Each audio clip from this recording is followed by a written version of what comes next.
नमस्कार, तहलका live time में आपका स्वागत है। हमने एक नई सीरीज शुरू की है हमारे शैक्षणिक संस्थान और शिक्षा की गुणवत्ता को लेकर। बातचीत करेंगे हम हर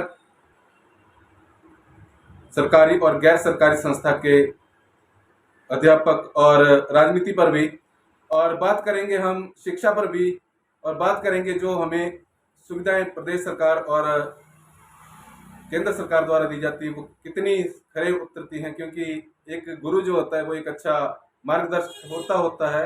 साथ ही साथ वो एक देश के भविष्य को संवारने के लिए अपना पूरा जीवन लगा देता है। हम बातचीत करेंगे आज अपने खास मेहमान से, क्योंकि आज जो हमारे साथ मेहमान रहने वाले हैं वो किसी परिचय के मोहताज नहीं है। भवानी सिंह नाम है उनका, शिक्षा में उनका एक अपना वर्चस्व है। उनसे हम बातचीत करते हैं। तो सबसे पहले मैं स्वागत करूंगा भवानी एकेडमी ढलियारा हिमाचल प्रदेश के एमडी भवानी सिंह को। सर नमस्कार।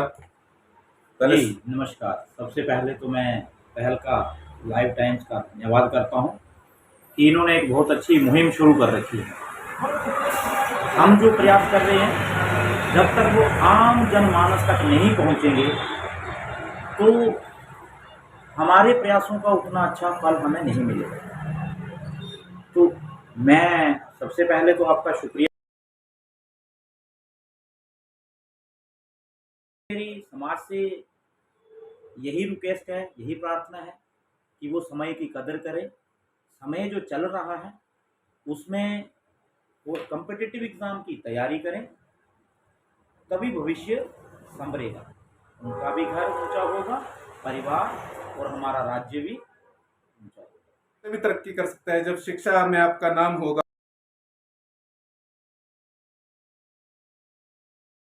तो पहले ही प्रश्न मेरा भवानी सिंह जी से रहेगा, क्योंकि राजनीति काफी गर्म है और ये समाज सेवी भी हैं, साथ साथ एक अच्छे एमडी के रूप में, एमडी से बात करके। तो सर, राजनीति का ये जो दौर है इस वक्त, राजनीति पूरे उफान पर है, लेकिन आम जनहित मुद्दों की बात ना कर कर भारत पाकिस्तान और हिंदुइज्म को बढ़ावा दिया जा रहा है। हालांकि धर्मनिरपेक्ष है हमारा देश, सभी धर्मों के लोग रहते हैं, लेकिन एक विशेष समुदाय को आगे लेकर राजनीति में हिमाचल की राजनीति किस ओर जा रही है?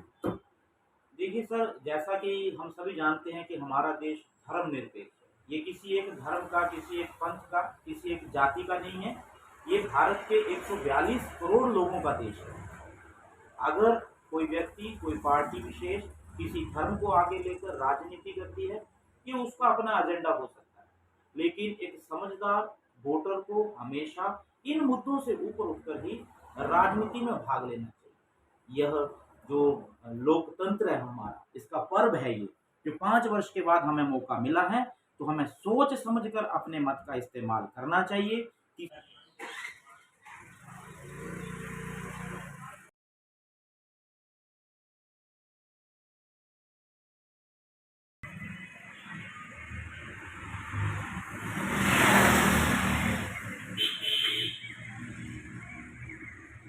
लेकिन अपना मतदान जरूर करें।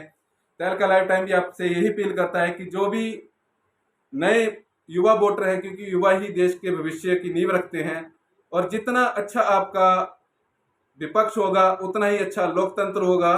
सरकार चुने जरूर, लेकिन ये कोशिश करें कि विपक्ष भी आपका मजबूत हो। तो मेरा अगला सवाल रहेगा सर कि इस वक्त अगर बात करें तो आपने शिक्षा के क्षेत्र में एक अच्छा नाम कमाया है, राजनीति पर भी आपने अच्छा लोगों से अपील की। तो जो शिक्षा के क्षेत्र में 25 सालों का अनुभव है, उसमें आपने काफी कुछ खोया और काफी कुछ पाया। तो अपने अनुभव साझा करेंगे जो दर्शक आपको लाइव देख रहे हैं? मैंने क्या पाया है, इसका मेरे पास बहुत बढ़िया जवाब है।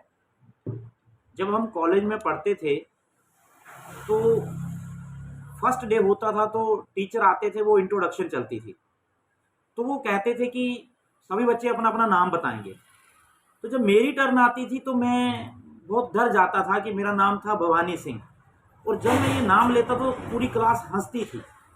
तो एक दिन हमारे टीचर जी ने कहा, काम ऐसा करो कि आपको अपने नाम में प्राउड फील हो। उस दिन के बाद हमने इस फील्ड में इतनी मेहनत करी कि आज हम 4 आदमियों के बीच में खड़े हैं, तो हमें तब तक हमें आराम नहीं आता है जब तक हम उन्हें अपना नाम नहीं बता देते। और जब हम उन्हें ये कहते हैं कि हम बड़े प्राउड से कहते हैं कि हमारा नाम भवानी सिंह है, तो हमें महसूस होता है कि हमने क्या पाया। कभी किसी नाम से हम नफरत करते थे, आज वही नाम हमारी काबिलियत बनकर बैठा है। कभी हम काम के पीछे दौड़ते थे, आज हमारा काम जो है वो हमारा नाम ही काम लेकर आता है। तो मैं तो सभी से अपील करूंगा, काम ऐसा करो, इतना करो, मेहनत करो, हार्ड वर्क करो कि हमें अपना नाम बताने में प्राउड फील हो।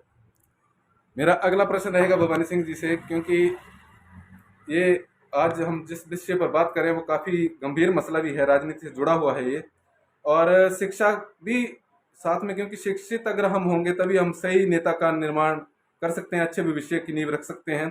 तो जो मेरा प्रश्न रहेगा सर, जो चुनाव है, आप भी देख रहे हैं, किस तरह से ये चुनाव भिन्न है बाकी अदर स्टेट से, हिमाचल के? देखो, वैसे तो लोकतंत्र का पर्व है, 18वीं लोकसभा के लिए चुनाव हो रहे हैं, 7 चरणों में हो रहे हैं। भिन्नता की बात करें तो भिन्नता का सबसे मुख्य जो मेन मुद्दा है वो यही है कि लोग जागरूक हैं। अब लोग जो हैं वो 1950 के दशक की तरह और आज के वर्तमान चुनाव में बहुत अंतर है। अब लोग पढ़े लिखे हैं, अपने मत का प्रयोग भविष्य को ध्यान में रखते हुए, सरकार को ध्यान में रखते हुए, पूर्ण बहुमत को ध्यान में रखते हुए ही सरकार चुनते हैं। अब लोगों के मन में ये विचार नहीं है कि क्षेत्र को मद्देनजर रख के, जाति को ध्यान में रख के, धर्म को ध्यान में रख के, अब वो वाली राजनीति नहीं है। अब पढ़े लिखे लोगों की राजनीति, और पढ़े लिखे लोग सही चुनाव कर रहे हैं। तो मेरा हैं वो हिमाचल के मुद्दे कौन हैं, क्योंकि चाहे वो पोंग बांध विस्थापितों का मुद्दा हो, चाहे बाखड़ा बांध विस्थापितों का मुद्दा हो, क्या केंद्र में, क्योंकि केंद्र में भी बीजेपी की सरकार थी और पीछे भी बीजेपी सरकार थी, 1.5 साल हुआ कांग्रेस बने हुए, तो ऐसे में किस तरह से देखते हैं इन लोगों को हक मिल पाया है अपना, हिमाचल के लोग?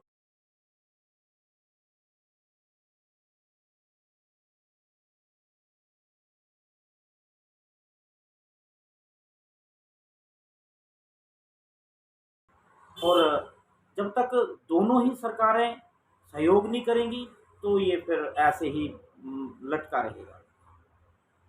तो सर, सरकार होने जा रही है और इस बार भी बीजेपी ये कह रही है कि हम 400 पार होंगे। बीजेपी 400 पार हो सकता है, उन्होंने अब देश के प्रधानमंत्री जो हैं वो काफी ज्ञानी हैं और देवताओं से सीधा संपर्क है, तो हो सकता है 400 से पार भी हो जाए। हम नहीं कहते 400 पार होंगी, लेकिन आप ये बताएं कि 400 पार का ये जो बीजेपी क्योंकि फुल कॉन्फिडेंट होती है और विपक्ष कहीं ना कहीं नजर नहीं आता है, पिछली बार भी 300 पार का तो 300 से ऊपर लेके गए थे, तो जो ईवीएम से चुनाव हो रहे हैं, जिस देश ने बनाई है ईवीएम वही इसका बहिष्कार करता है, तो अगर इंडिया में ईवीएम सिस्टम बंद हो जाता है तो किस तरह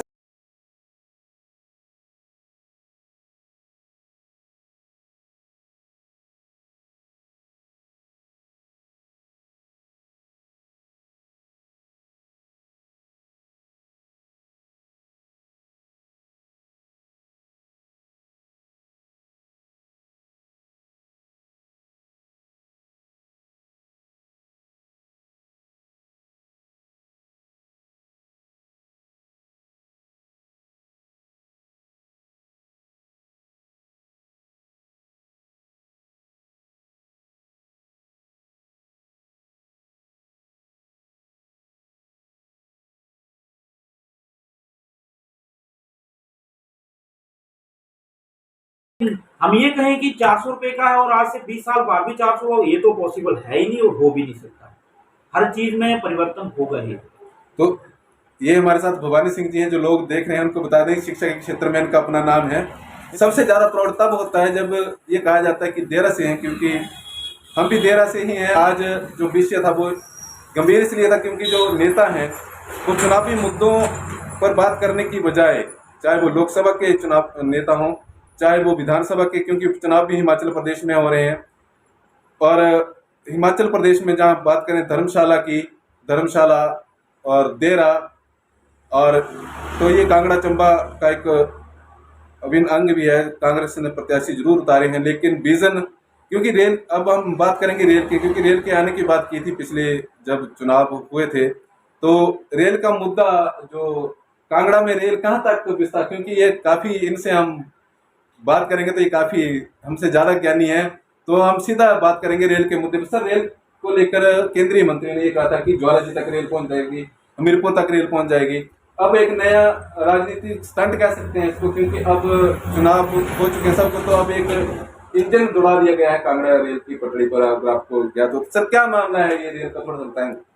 देखो, हिमाचल प्रदेश में जहाँ तक रेल का सवाल है, हमारा जोगिंद्रनगर पठानकोट, हमारा कालका शिमला, या हम बोलें हमारा ये जो दौलतपुर से ऊना वाला ट्रैक है, तो इनमें से जो जोगिंद्रनगर और पठानकोट वाला है, या जो हमारा शिमला और कालका वाला है, तो ये तो हमारे लिए अंग्रेजों की देन है।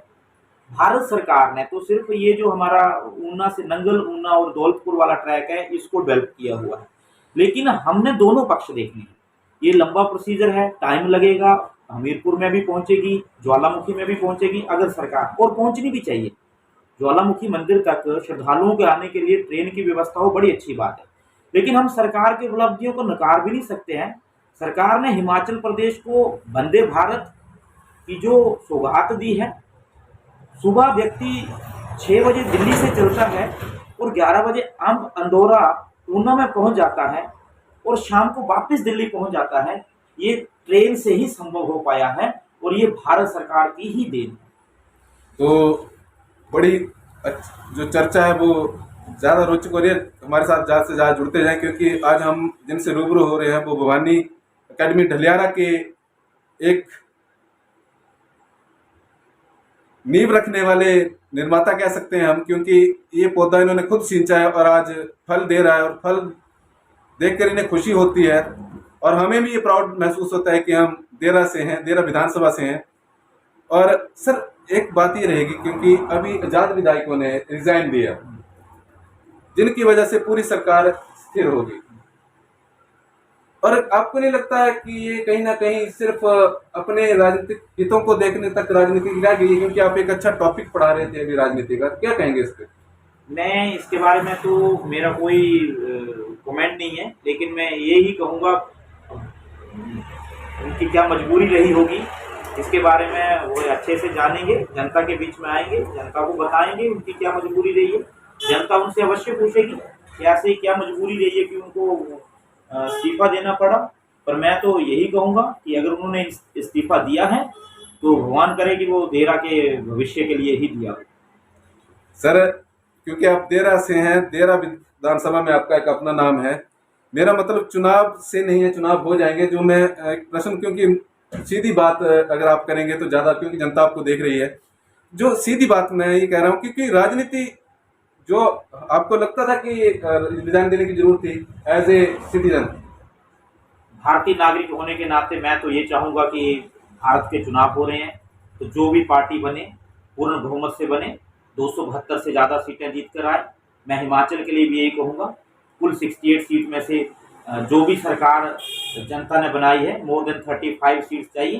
तो अगर कोई भी ऐसा पक्ष, कोई भी ऐसा कारण जिससे सरकार का बहुमत गिरता है और लोगों पर दोबारा से चुनाव आता है, वो राज्य हित में, जनता हित में मुझे नहीं लगता कि कभी हो सकता। जी, ये हमारे साथ भवानी सिंह जी हैं, और इन्होंने एक बड़ी अच्छी बात कही है कि जनता के हित को हमने चुनकर 5 साल के लिए विधायक भेजे थे। मैं भी देरा विधानसभा से हूँ, मेरा भी प्रश्न रहेगा विधायक, देरा के विधायक होशियार सिंह जी से, क्योंकि 5 साल के लिए हमने चुन के भेजा था, 1.5 साल अभी सरकार को बने हुए हुआ था, और 1.5 साल में सबसे ज्यादा काम भी देरा विधानसभा क्षेत्र में ही हुए।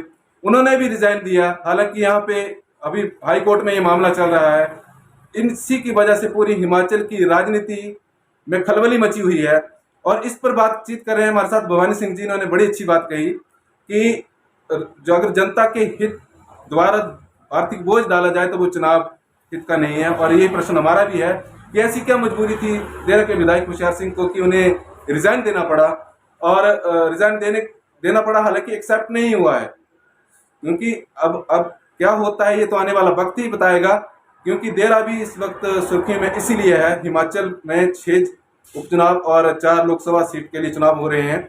बड़ी अच्छी पहले सर, जो युवा पहली बार मतदान करेंगे उनके लिए आप क्या गुजारिश करते हैं उनसे? पिछले सवाल के साथ मैं एक शब्द और जोड़ना चाहता हूँ कि विधायक देहरा को मैं व्यक्तिगत तौर पर भी जानता हूँ। मुझे लगता है कि उन्होंने अगर ऐसा डिसीजन लिया है तो वो अवश्य ही देहरा विधानसभा के हित में होगा। दूसरा, आपने पूछा कि युवाओं से क्या अपील रहेगी। मेरी युवाओं से यही अपील रहेगी, आप ही साक्षर पढ़े लिखे वोटर हैं, अपने मत का प्रयोग जरूर करें, 101% करें, खुद भी करें, परिवार वालों से भी करवाएं, बढ़ चढ़ कर हिस्सा लें, क्योंकि ये लोकतंत्र का पर्व है, त्योहार है। 5 वर्षों में इसका मौका एक बार ही मिलता है। धन्यवाद भवानी जी।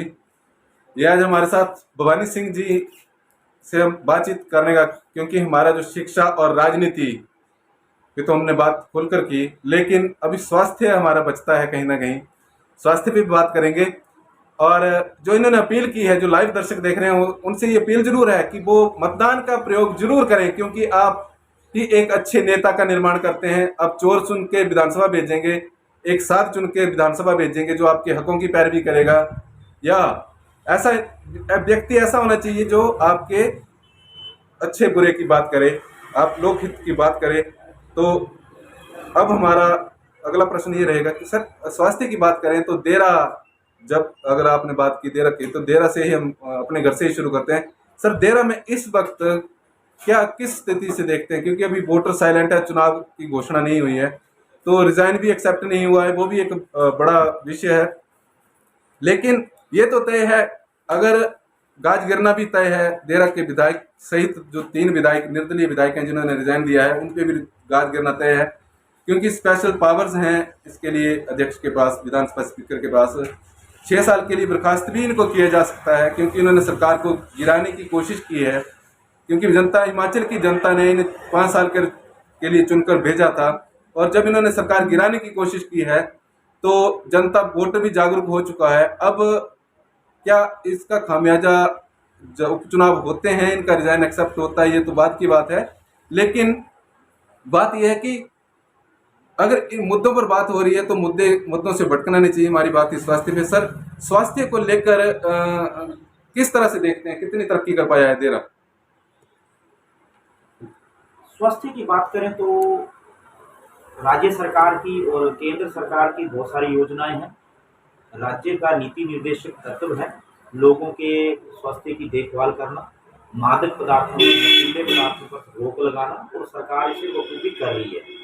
जितना सरकार का प्रावधान है, बजट का प्रावधान है, उस हिसाब से मेरे घर से लगभग 8 किलोमीटर एक तरफ को सिविल हॉस्पिटल देहरा है और 14 किलोमीटर एक तरफ को सिविल हॉस्पिटल डाडासीबा है।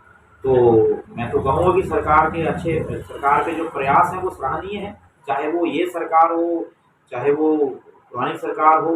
तो 1950 के बाद से, जब से संविधान लागू हुआ है, भारत के साथ साथ हिमाचल ने भी तरक्की करी है। टांडा जैसे मेडिकल कॉलेज हैं, IGMC हैं, एम्स हैं हिमाचल में। तो अब तो काफ़ी हिमाचल स्वास्थ्य के क्षेत्र में आगे बढ़ गया है। धन्यवाद भवानी जी। आज के लिए बस इतना ही। कल मिलेंगे हम एक नए मेहमान से, क्योंकि हमारी ये जो सीरीज है ये शुरू रहेगी, क्योंकि वोटर को जागरूक करना वोट डालने के लिए ये हमारा भी दायित्व बनता है।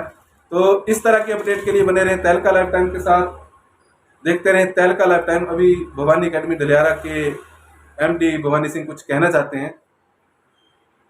मैं हिमाचल प्रदेश की जागरूक, साक्षर, पढ़ी लिखी, समझदार, होशियार जनता से यही कहूँगा, 1 तारीख को अपने सारे काम छोड़कर लोकतंत्र के पर्व में हिस्सा लें, वोट डालें। वोट उसको डालें जो आपको अपने दिमाग से सही लगता है, यही लोकतंत्र है।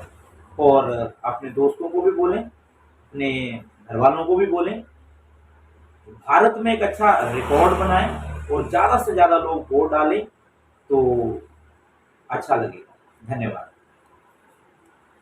इनसे बात करके हमें भी एक नई ऊर्जा मिली है, क्योंकि ये व्यक्तित्व ही ऐसा है कि जिसकी जितनी तारीफ की जाए कम है, क्योंकि इन्होंने अपने क्षेत्र में सरकारी नौकरियां तक ठुकरा दी और इस शिक्षा को एक मतलब हीरे तराशने के जैसे कहते हैं गुरु और शिष्य तो वो गुरु का पूरा फर्ज निभा रहे हैं। तमाम इस तरह के अपडेट के लिए आप बने रहें तहलका लाइव टाइम के साथ, देखते रहें तहलका लाइव टाइम। तहलका लाइव टाइम के लिए देरा विधानसभा से अनिल डोगरा की रिपोर्ट। ले जनाब।